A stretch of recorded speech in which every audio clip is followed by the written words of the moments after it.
Vocês querem embarcar? Mesmo havendo naufrágio? Vocês estão muito crente, irmão. Muito crente. Que maravilha.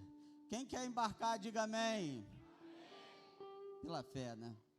Eu tenho certeza que você deve estar pensando isso. Eu embarco pela fé. Então vamos lá. Nós vamos fazer esta viagem e vamos embarcar junto com Paulo. Capítulo de número 27, o verso 3, diz assim: E chegamos no dia seguinte a Sidom, e Júlio, tratando Paulo humanamente, lhe permitiu ir ver os amigos para que cuidassem dele. Verso 4, e partindo dali, fomos navegando abaixo de Chipre, porque os ventos eram contrários. Verso de número 6, e achando ali o centurião, um navio de Alexandria, que navegava para a Itália, nos fez embarcar nele.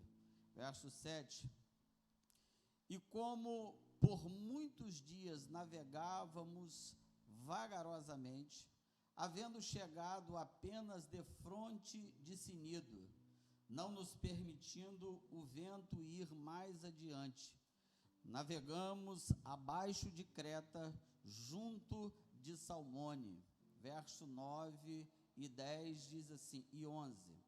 E passado muito tempo, e sendo já perigosa a navegação, pois também o jejum já tinha passado, Paulo os admoestava, dizendo-lhes: varões, vejo que a navegação há de ser incômoda e com muito dano, não só para o navio e a carga, mas também para as nossas vidas. Verso 11, mas o centurião cria mais no piloto e no mestre do que dizia Paulo. Verso 14 e 15, mas não muito depois, deu nela um pé de vento, chamado Euroaquilão, e sendo o navio arrebatado, e não podendo navegar contra o vento, dando de mão a tudo, nos deixamos ir à toa. Amém? Muito obrigado, podeis assentar. Glória a Jesus. Meus irmãos, eu não vou ser extenso, até porque daqui a 2 semanas, não no próximo domingo, mas no outro, eu continuo a partir do verso de número 16, e eu gostaria de tratar este assunto do capítulo de número 27, pelo menos entre 2 mensagens, ou no máximo 3, dentro desses domingos que virão à frente, se Deus assim permitir. Porém, eu gostaria de poder compartilhar com vocês, dando algumas explicações que julgo ser necessário para facilitar o entendimento da igreja do Senhor. Até porque quem prega, prega também ensinando. E eu acho que isto é necessário porque, embora haja uma diferença entre o ministério da pregação e o ministério do ensino, eu acho que a pregação, ela precisa ter a conotação do ensino para facilitar o entendimento, porque a pregação, ela trabalha também com as nossas emoções. Mas eu gostaria de lembrar a vocês algumas coisas importantes, visto que eu disse de que nós vamos embarcar com Paulo, e nós vamos fazer esta viagem junto com ele. A gente precisa compreender algumas coisas que estão neste capítulo de número 27.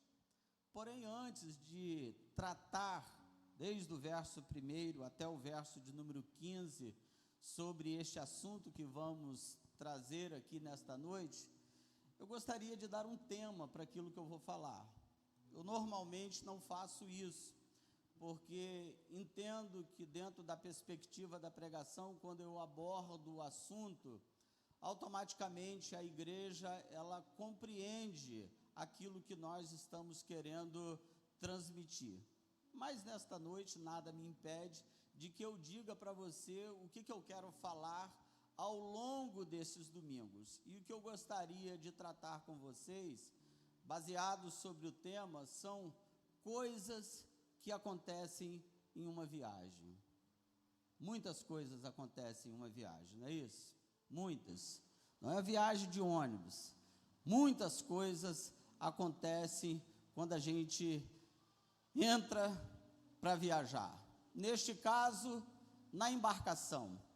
E a gente pode começar dizendo para vocês que os princípios da vida de fé nos permite a gente avaliar que, tal qual aconteceu de forma literal com muitos servos de Deus, na sua viagem física, embarcando, entrando no navio, estando numa embarcação, isso também nos faz entender de que nós, de forma espiritual, nós embarcamos e estamos de viagem e entramos também para um navio. Nós estamos a caminho, no destino para onde nós vamos chegar. E aonde nós vamos chegar, quando a gente, logo entrando nesta embarcação, muitas coisas acontecem conosco, muitas, não são poucas não, de forma diferenciada. Existem muitos fatos que acontecem no período da viagem, alguns deles agradáveis, alguns momentos desagradáveis, alguns a ponto de perder a esperança, a ponto de entender de que a vida se finda, e que as coisas ficam tão difíceis que parece que o barco que vai a pique, ou o navio, ou a embarcação que vai a pique, não vai sobreviver ninguém. Ninguém vai permanecer vivo. Mas glória ao nome do Senhor, que Deus está na nossa embarcação. Nunca sozinho, irmãos, nunca, nunca, nunca a gente está só. A gente tem a presença do nosso comandante conosco. E vocês vão perceber que alguns textos da Bíblia Sagrada nos dá razão para que a gente fale assim, pense assim. Por exemplo, o escritor aos Hebreus, no capítulo de número 6, no verso de número 19, ele tratando da esperança que temos, ele diz: a qual temos por esperança, como âncora bem firme da nossa vida de fé. Então ele exemplifica que a nossa vida de fé, na esperança que possuímos, é comparado a uma âncora que está bem fincada, que está bem estabelecida, de que a gente não vai perecer, porque a âncora faz com que nós estejamos tendo estabilidade, mesmo quando acontece a tempestade em nossas vidas.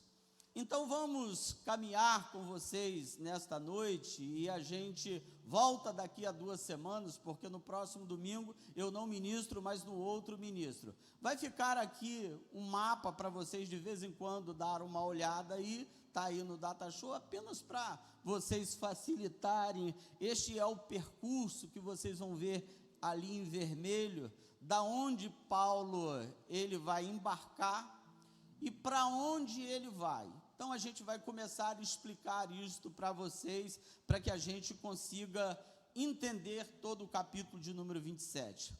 Porém, para a gente entender o capítulo de número 27, que tem 44 versículos, nós precisamos retornar lá ao capítulo de número 21, porque entender o capítulo de número 27 é preciso entender por que Paulo está embarcando neste navio, por que Paulo está fazendo esta viagem.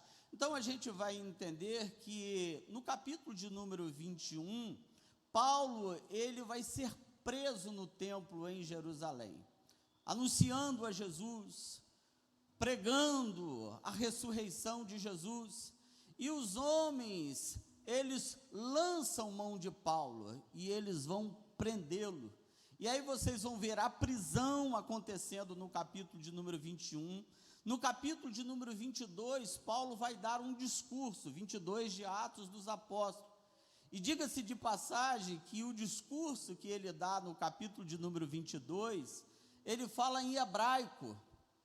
E logo quando ele fala em hebraico, todos os que estão vendo ele discursar, colocam atenção naquilo que ele está falando. Porque Paulo era um homem inteligentíssimo, poliglota, conhecedor das escrituras, da lei de Moisés. E quando ele vai discursar, ele não discursa em grego, ele discursa em línguas hebraicas. E quando ele começa a falar, todo mundo diminui a atenção e coloca os ouvidos naquilo que Paulo está discursando. No capítulo de número 23, Paulo, ele vai ser interrogado perante o Sinédrio. Ele sai daquilo que ele está falando em defesa já em Jerusalém, ele está discursando no capítulo de número 22, no capítulo de número 23, ele é levado para o Sinédrio e ele fala perante os líderes religiosos. No capítulo de número 24, ele dá um outro discurso perante o tribunal de Félix. No capítulo de número 25, Paulo vai dar um discurso perante Festo. E no capítulo de número 26, Paulo vai discursar perante o rei Agripa. Então vocês percebem que do capítulo de número 21 até o capítulo de número 26, Paulo, ele discursa 5 vezes. 5 vezes Paulo vai tratar das coisas concernente à lei, concernente à sua conversão, concernente à pregação dele, o evangelho que ele prega, de maneira que Agripa, este último que ele vai discursar, ele fica tão admirado com a sabedoria de Paulo, tão maravilhado como Paulo abre as escrituras e discorre perante todas as autoridades que ali estavam, perante Festo, que também está junto com Agripa, de maneira que Agripa quase que se converte por causa da pregação de Paulo. Ele diz: olha, por pouco quase me convence, Paulo, a ser um cristão. E Paulo diz: eu quisera que não só você se convertesse, mas todas essas cadeias que aqui estão se voltassem para o Senhor. Mas o último versículo deste capítulo de número 26 é Agripa que vai falar para Festo, e diz assim, capítulo de número 26, verso de número 32, e Agripa disse a Festo: bem podia soltar-se este homem, se não houvera apelado para César.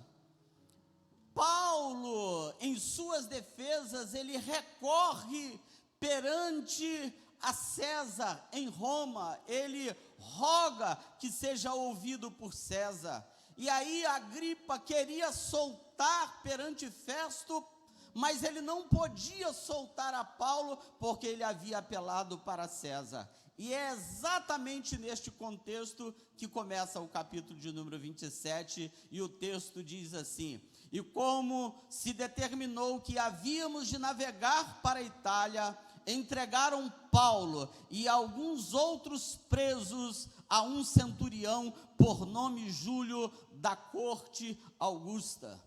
Observe, irmãos, que Paulo vai embarcar em um navio. A viagem que ele vai fazer é de aproximadamente 500 quilômetros em linha reta. Alguma coisa daqui no Rio de Janeiro, a distância que eles haveriam de percorrer. São 276 almas que estão neste navio.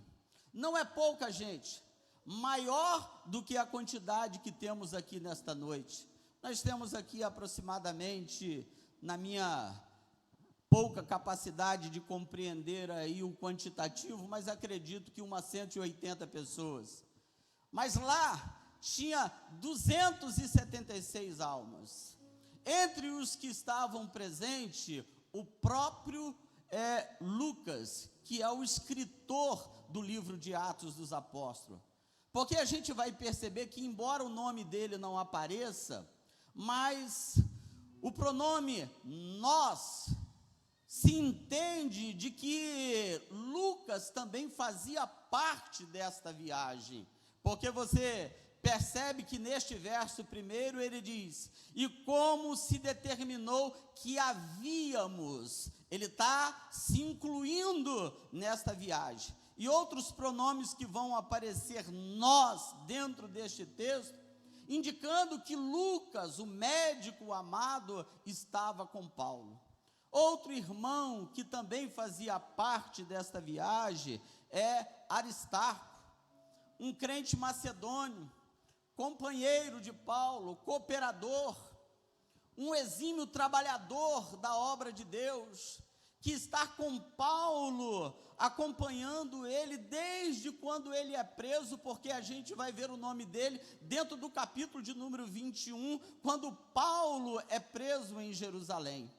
E Paulo, ele vai embarcar em um navio chamado Adramitino, da cidade de Adramita, dentro do território da Ásia, e vai entrar Aristarco, Paulo, Lucas e uma quantidade de presos e mais o comandante e outros que faziam parte da direção daquele navio.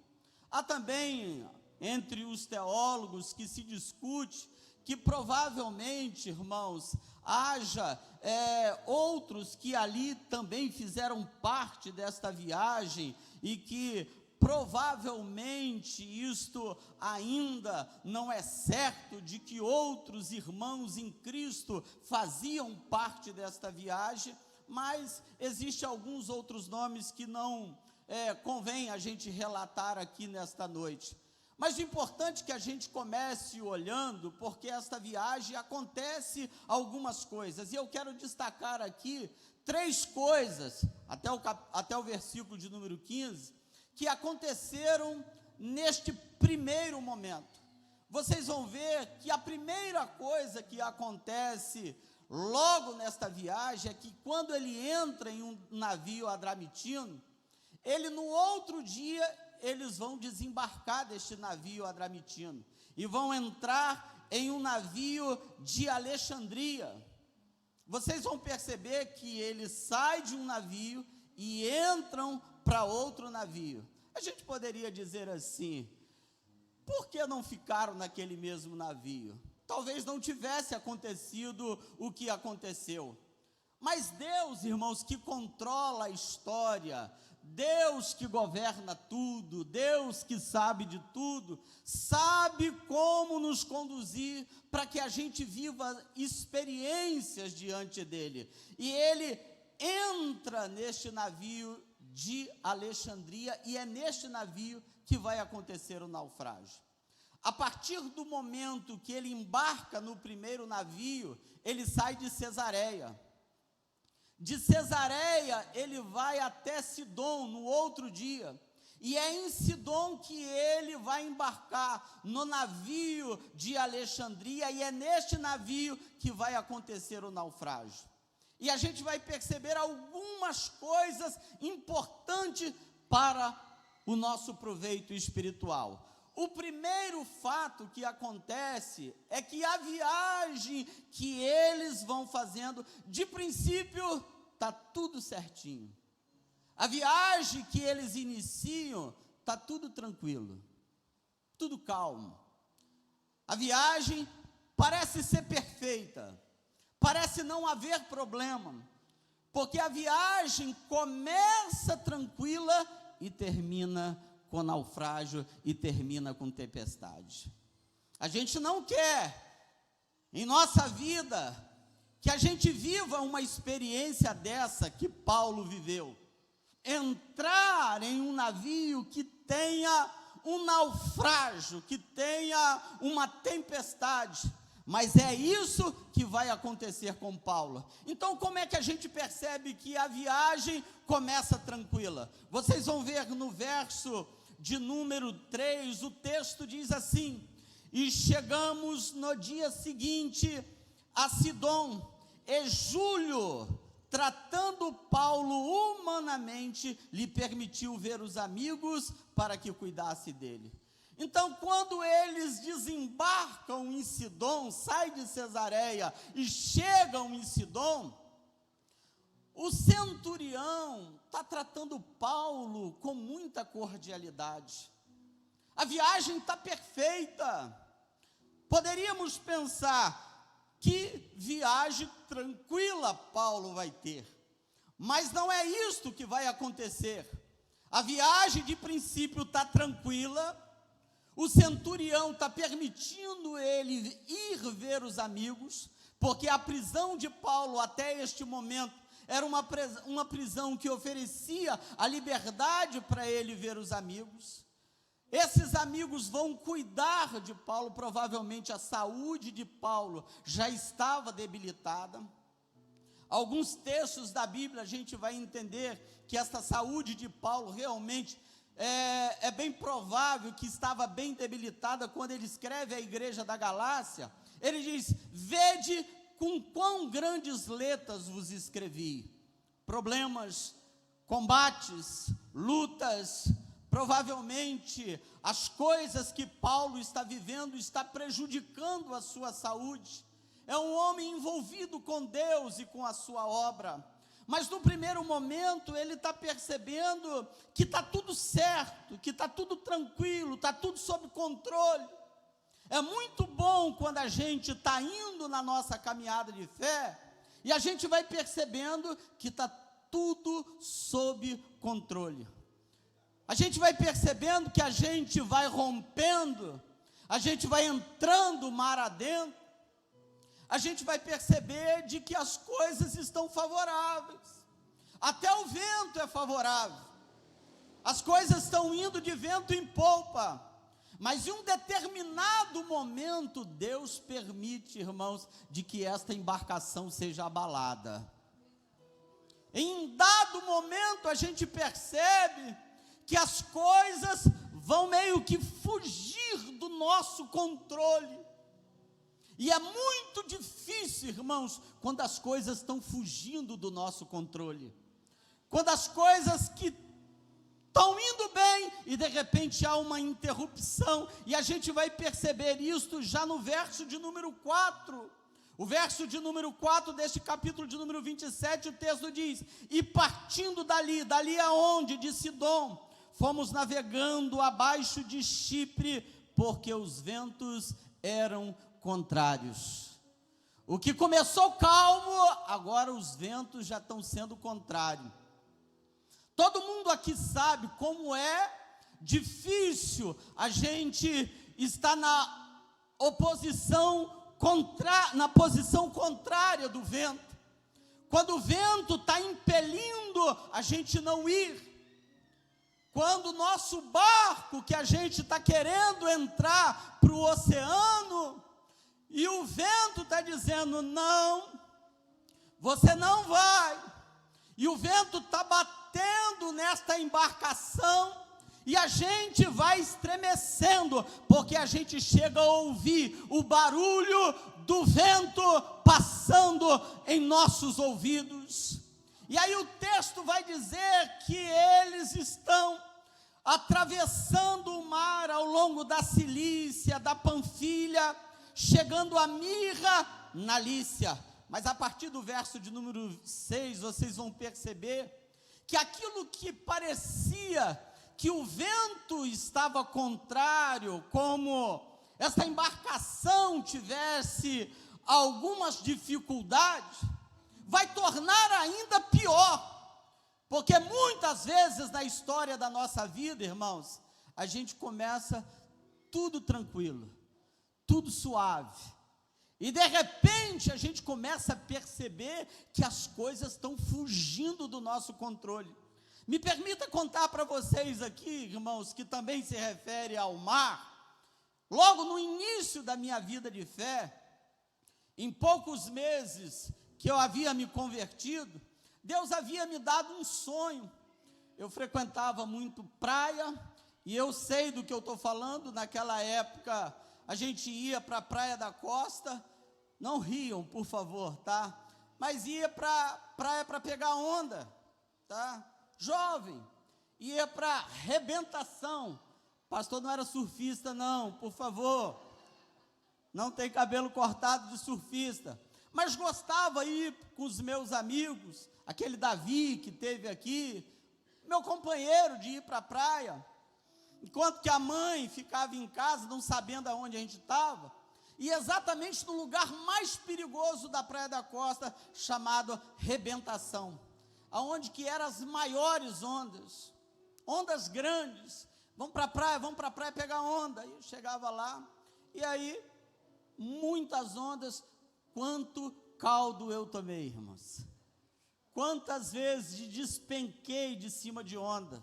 Tem esse meu dedinho aqui, ó, que não junta de jeito nenhum, porque caí de cima de uma onda. Esse aqui, vocês vão ver, tá juntinho. Esse aqui, ó, fica para o lado de cá, ó. Por quê? Quebrou o dedo caindo de cima de uma onda.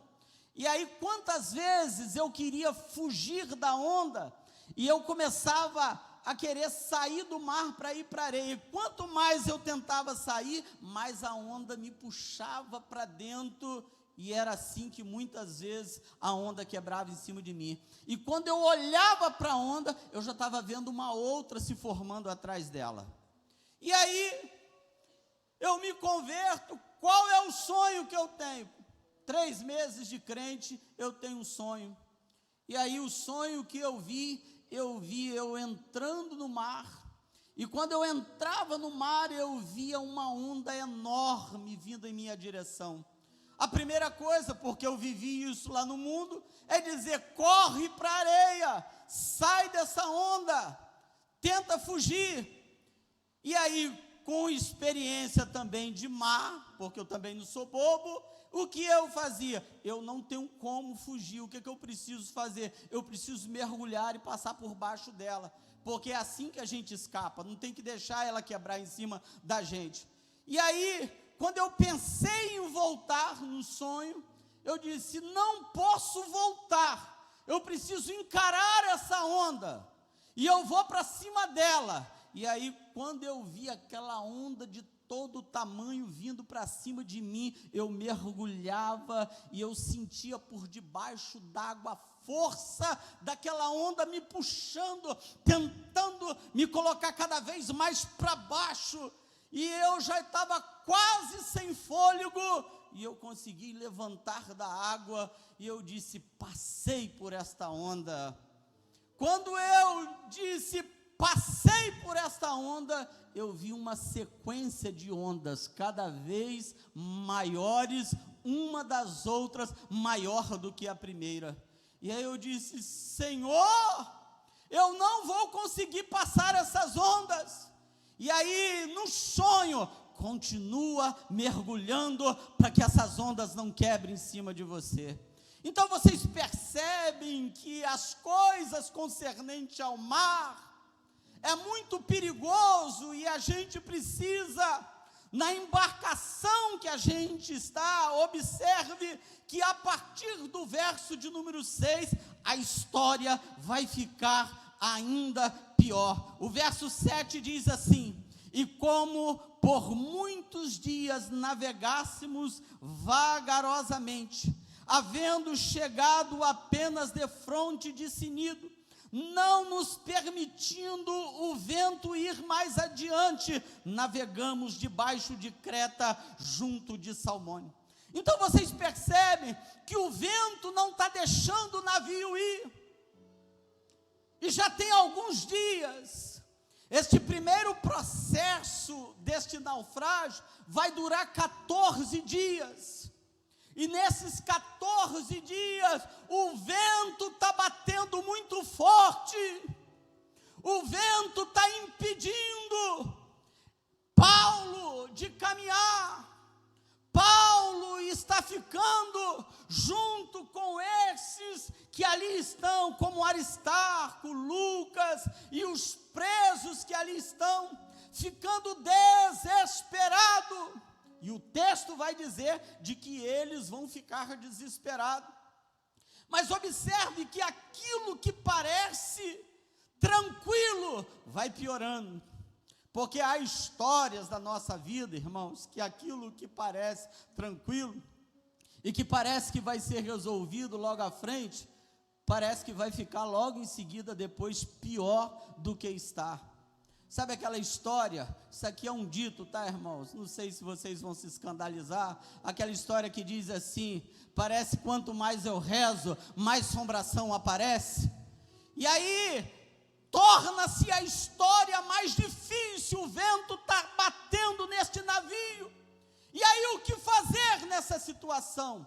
Aparece, irmãos, a segunda coisa que acontece em uma viagem, que é os que ali estão, que neste caso, eu vou mostrar para vocês, que é o mestre, que é o capitão, o centurião, que eles deveriam ouvir o homem de Deus, que deveriam ouvir Paulo, eles não querem ouvir o homem de Deus.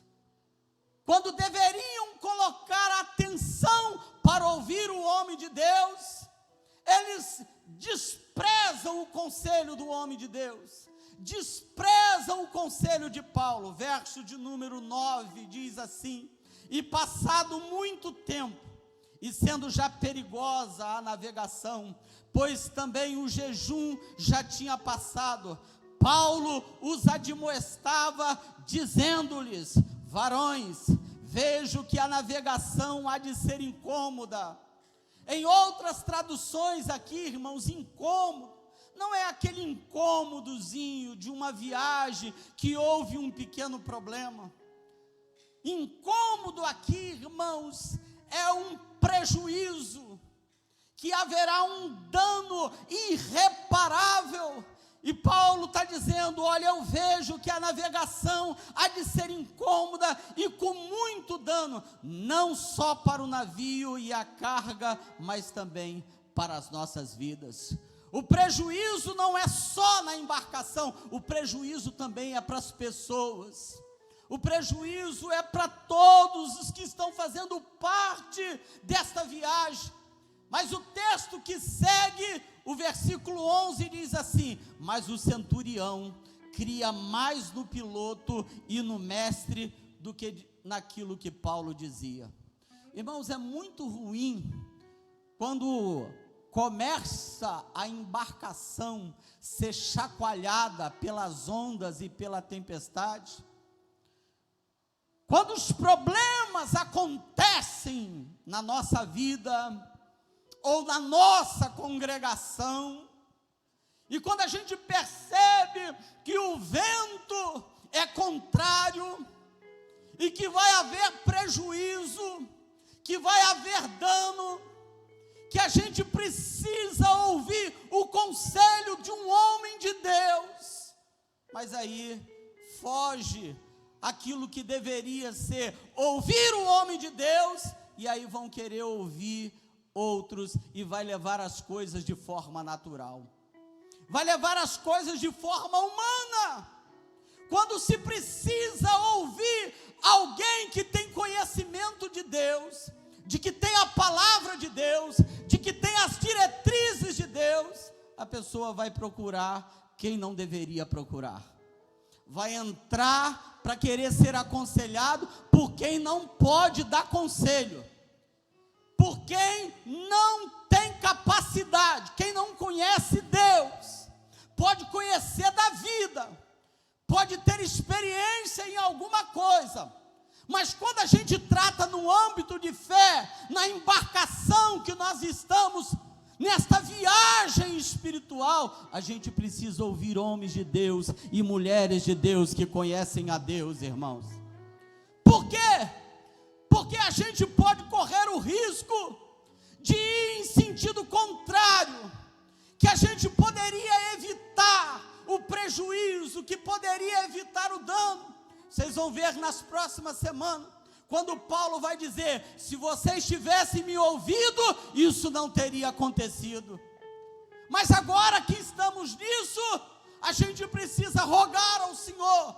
E o texto diz que um anjo de Deus aparece para Paulo, e o texto vai dizer: olha, não temais, porque o anjo de Deus me apareceu esta noite, e disse que nenhum cabelo das vossas cabeças vai cair da cabeça de vocês.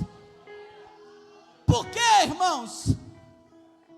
Porque bem-aventurado é aquele que ouve alguém que tem conhecimento de Deus. Sair do natural, sair daquilo que parece ser lógico.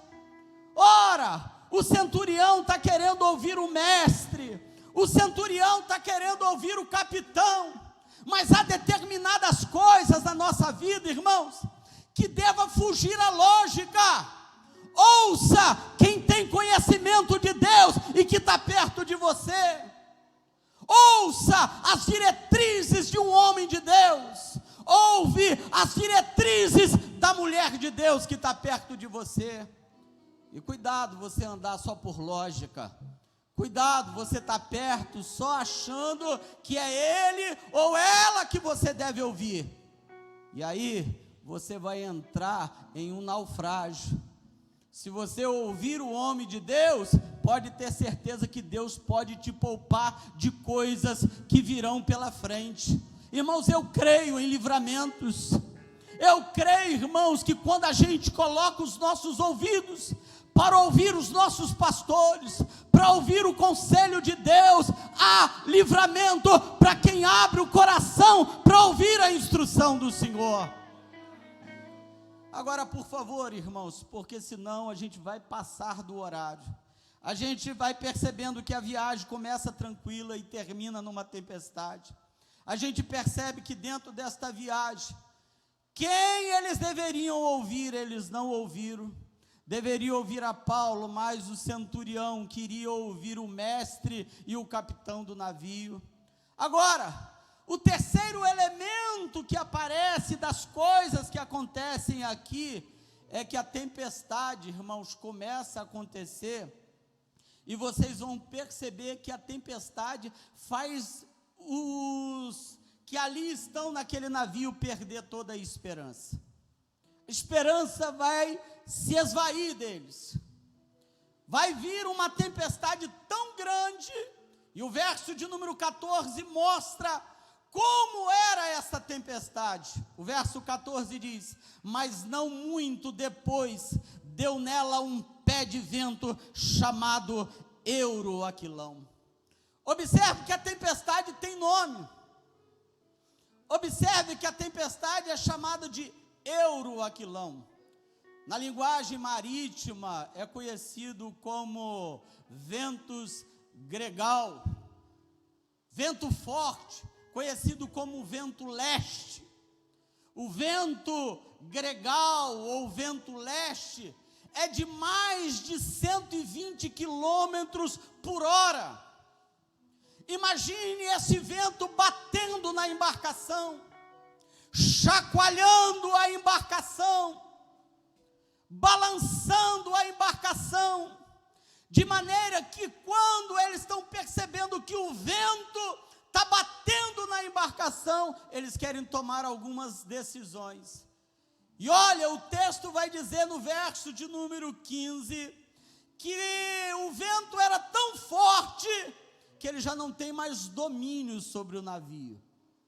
O vento está empurrando a embarcação, e a embarcação, o texto diz, que está indo à toa, está sendo levado, está à deriva. Não dá para ter controle, não dá para fazer nada, e ainda eles vão tomar algumas decisões. A decisão é: a gente precisa se aliviar de algumas cargas do navio, vamos botar para fora, vamos colocar para fora as coisas.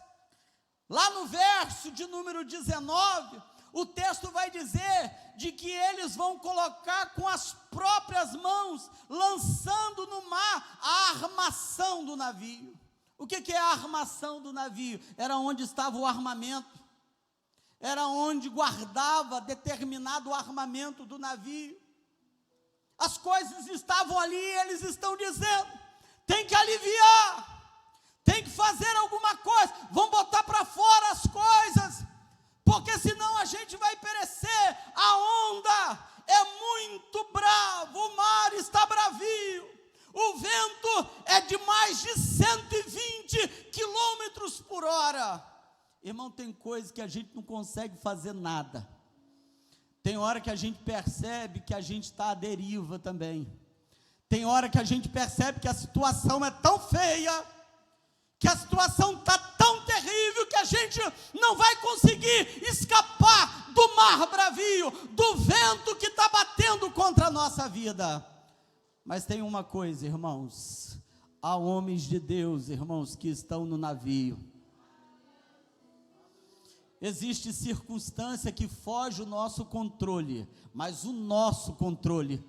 o controle de Deus, ainda Ele está dizendo: mar, aquieta-te, vento, cala-te, porque o nosso Jesus ainda tem poder sobre as coisas que nós estamos vivendo e passando. Deus está no controle. Por favor, se coloque em pé. Hoje é uma introdução, o Ministério de Música vai cantar conosco, e a gente vai adorar o Senhor. É possível que você esteja vivendo uma circunstância, que a sua embarcação, você começou bem, você está percebendo que as coisas começaram a ficar contrárias, os ventos foram contrários, e você se deparou com um euroaquilão, um vento fortíssimo, uma tempestade, mas o Senhor está aqui para resolver o teu problema, para te dar vitória. Eu estou falando em nome do Senhor, estou falando num Deus que cuida, irmãos, das nossas necessidades, um Deus que faz milagres, um Deus que faz o mar se calar, um Deus que cuida, irmãos, de tudo da nossa vida. E a gente vai cantar, e daqui a 2 semanas nós vamos continuar o assunto.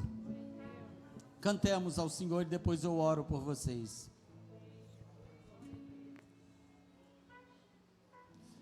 Aleluia, bendito seja o nome do Senhor.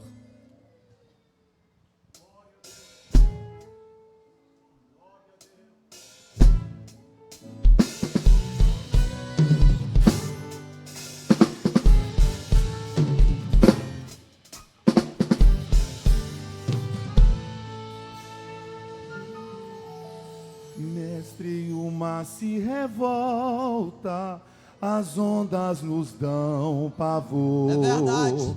O céu se reveste de trevas, não temos o Salvador. Não se dá que morramos, podes assim dormir. Se a cada momento nós vemos se prestes a submergir, as ondas atendem ao meu mandar. Sossegai, aquieta-te, seja o encapelado mar, da ira dos homens, o gênio do mal. Das águas não podem naufragar, que leva o Senhor, Rei do céu e mar. Pois todos ouvem o meu mandar. Sossegai, sossegai, convosco estou para vos salvar. Sim, sossegai. Mestre, na minha tristeza estou quase a sucumbir. A dor que perturba minha alma, oh, peço-te, vem banir. De ondas do mal que me encobrem, quem me fará sair?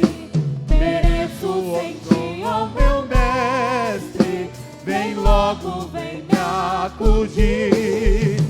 As ondas atendem ao meu mandar. Sossegai, seja o encapelado mar. Na ira dos homens, o gênio do mal. As águas não podem a naufragar, que leva o Senhor, Rei do céu e mar. Pois todos ouvem o meu mandar. Sossegai, sossegai, convosco estou para vos salvar. Sim, sossegai. Mestre, chegou a bonança, em paz eis o céu e o mar. O meu coração Nos acalma, quem não poderá findar. fica comigo, ó meu mestre, dono da terra e céu, e assim chegarei bem seguro ao porto destino meu. As ondas atendem ao meu mandar. Sossegai, Sossegai, seja o encapelado mar. Na ira dos homens, o gênio do mal. das águas não podem a naufragar, que leva o Senhor, Rei do céu e o mar. Pois todos ouvem o meu mandar. Sossegai, sossegai, convosco estou para vos salvar. Sim, sossegai.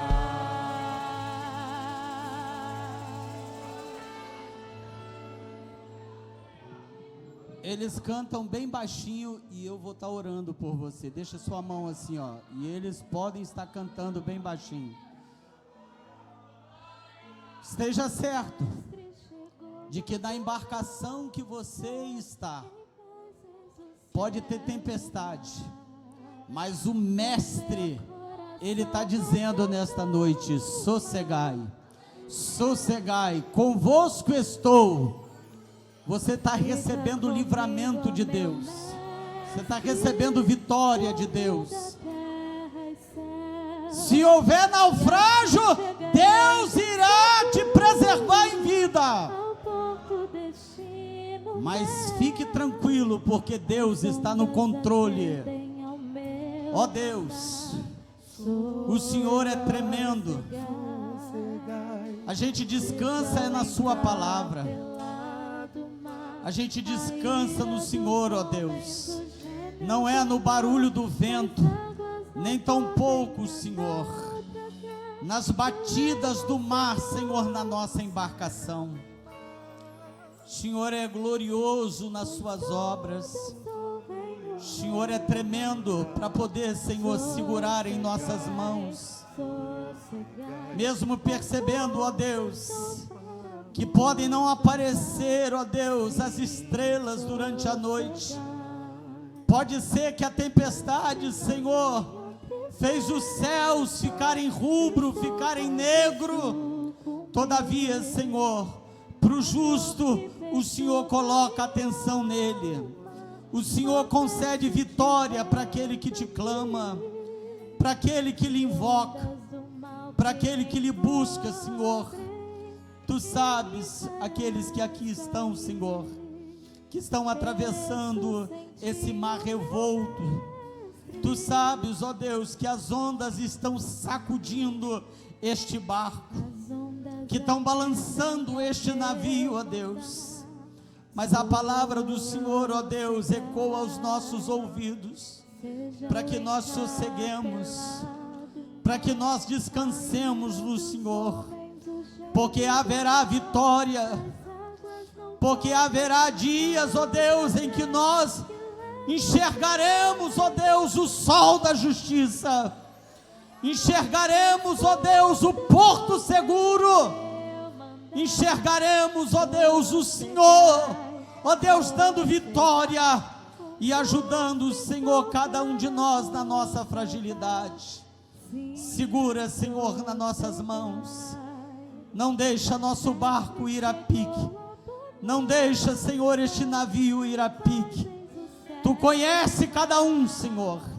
E eu quero rogar ao Senhor nesta noite, ó Deus, de que haja vitórias dentro desta família, de que haja vitórias, ó Deus, no ministério deste teu servo, de que haja mover do Senhor, para fazer, ó Deus, este mar revolto se calar, para fazer este vento, ó Deus, cessar.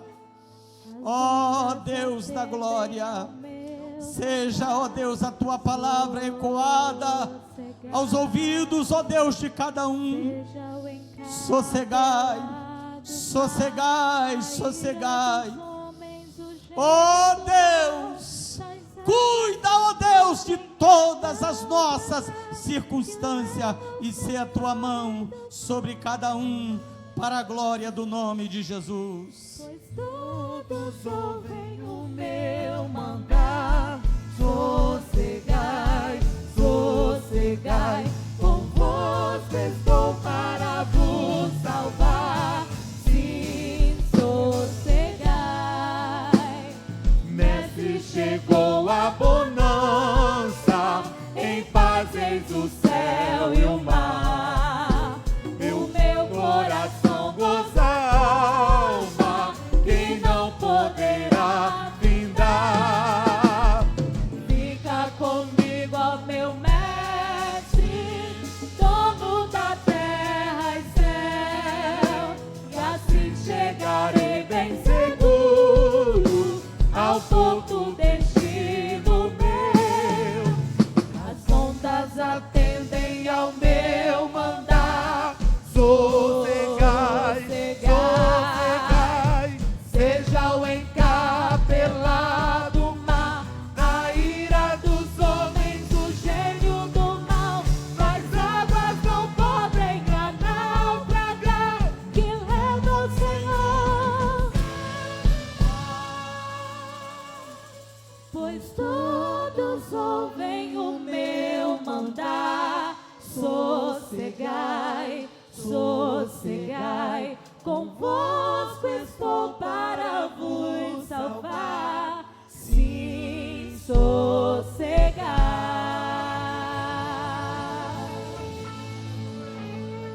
Ainda de pé, por favor, irmãos. Ainda de pé. Tudo, irmãos, tudo está debaixo do controle dele. Nada, nada, nada foge do controle de Deus, irmãos. Não pense que a luta que você vive está fora do controle de Deus, que não está. Deus está cuidando de tudo. Deus está no controle. E eu quero perguntar, quem sabe uma vida entrou aqui nesta noite. Sua embarcação, você está percebendo que as coisas estão indo de mal a pior.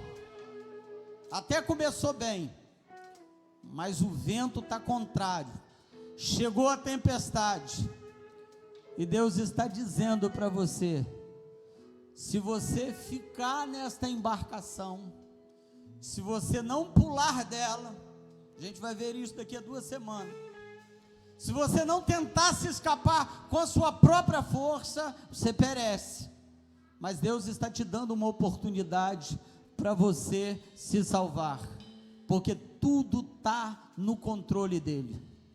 E eu quero perguntar se tem uma vida para Jesus, que você quer entregar a sua vida a ele, ao controle dele. Você não precisa entregar o controle na mão de homens, entrega na mão do Senhor. Onde tem uma vida para Jesus nesta noite, saia do seu lugar e venha abraçar a Jesus, e Ele vai cuidar de tudo para você. A hora da igreja está orando, intercedendo, porque tem vidas aqui nesta noite, que precisa de salvação, e que precisa de milagres de Deus. Onde tem uma vida para Jesus, vem entregar a sua vida para o Senhor. Você está percebendo que você está tendo percas, você tem que desfazer das coisas. Mas a sua história não termina assim. A sua história termina com o Senhor te dando livramento. Onde tem uma vida, é a hora de você tomar coragem, sair do lugar, de você vir ao Senhor. Ele está te chamando. Eu estou te insistindo, eu estou insistindo com você. Quem sabe pode ser a última noite que você entrou dentro de uma igreja, e o Senhor está te chamando para você receber a salvação dEle. Tem uma vida para Jesus? Podeis assentar. Que Deus em Cristo Jesus nos abençoe de uma maneira tremenda e especial. Meus irmãos, nós não vamos nos delongar. São 9.